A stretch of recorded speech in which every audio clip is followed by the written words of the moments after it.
When you walk out of this room, I want you to be asking yourself some questions. What lens am I currently wearing? What limiting beliefs exist right now in my environment? How am I influencing those negative or limiting beliefs? And how do I find a way to help challenge, change, or remove those limiting beliefs?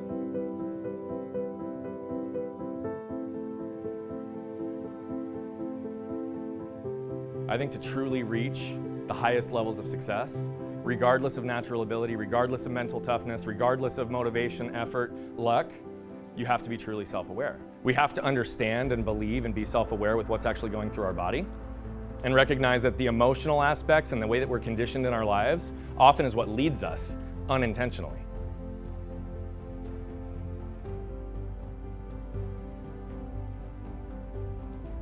The whole world understands the reins that exist, and we are trained in most cases to be just good enough. How often do we set goals that we protect ourselves? We set a goal that we know we can hit, we know we can accomplish. When we look at this world, it's interesting because I would tell you that the majority of people are conditioned by their environments or themselves or the people around them to have limiting beliefs.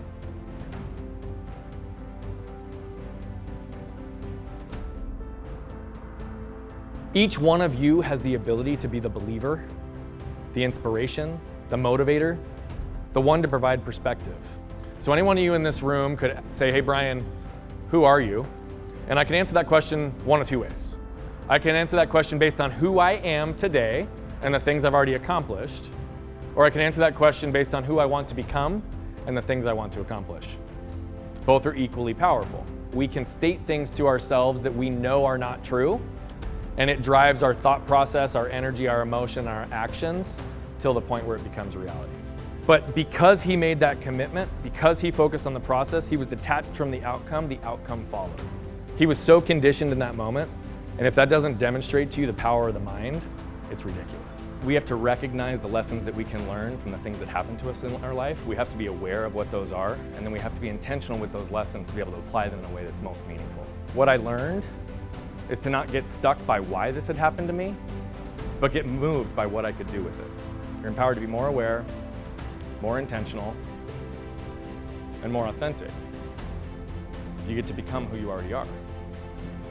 Hopefully you make that choice. I got to the point where because I didn't feel physical pain, because I blocked it out, I also didn't feel emotional pain. I'd suppressed things and I never really realized how much and how important that was. So I've always said for a long time, our mind is our greatest weapon or our greatest weakness, and it's our choice. I still believe that, but if we don't find a way to marry our mindset with our heart set and really understand what's happening in our bodies, what's happening, what emotions are coming up, how is this actually impacting us, we will always be limited. Because people are hardwired to operate typically one of two ways, either to feel their way through lives or to think their way through lives. Those that really unlock and go to the next level are the ones who can balance and regulate between both.